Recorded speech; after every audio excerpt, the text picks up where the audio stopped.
how we, okay, I'm back. Okay. Yes, all the way down. Thank you. Well, I'm going to be talking about a very similar subject. It has to do with inflammation, actually.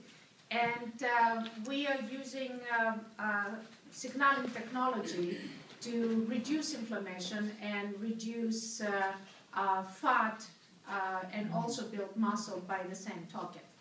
This is like a healthy way. It's just like going to the gym. And what happens when you go to the gym? It's a signal, right, that goes to the brain, and the brain starts releasing hormones. So what this technology has done is basically recreate this signal.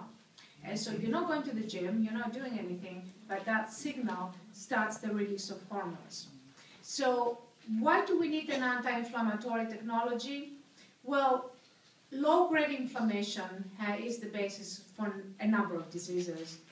And additionally, in addition to heart disease and diabetics and metabolic syndrome, what we know now is that the changes in inflammatory status in the adipose tissue and liver with obesity reveal that obesity is chronic low-level inflammation.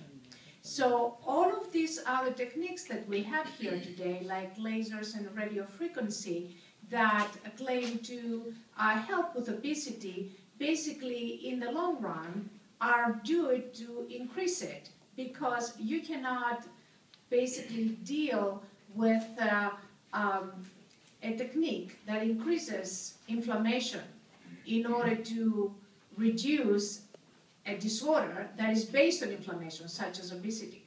So we have a number of controlled experimental studies that look at variables like not-like proteins after lasers, for example, and the C-reactive protein. This is all markers of inflammation. And what we have also found with radiofrequency was Nakagawa, for example, was the first who offered the first direct observation of unstable free radicals that are generated by laser.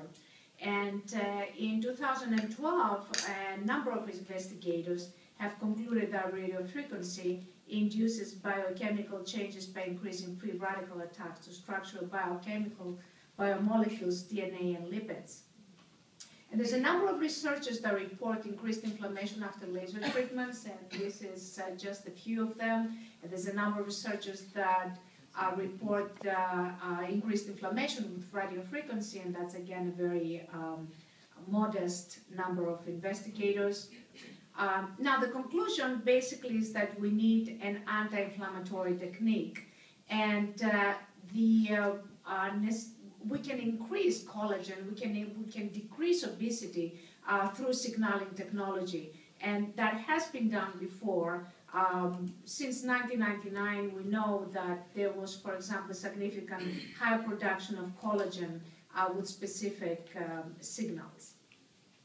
Now, signaling technology started with neurophysiology research that looked at different frequencies that are produced by certain parts of the brain, then in cardiology research with a pacemaker, and now we have become obviously far more sophisticated. We look at ion channels and how the ion channels can transmit the signals, and how they can sort of create these signals to form a dynamic key to unlock certain functions in the body and release hormones and other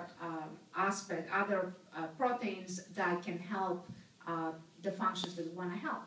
So every function of the body is a result of a signal. As you're aging, these signals start deteriorating. And signaling technology is a technology of basically replacing the signals that have deteriorated with age.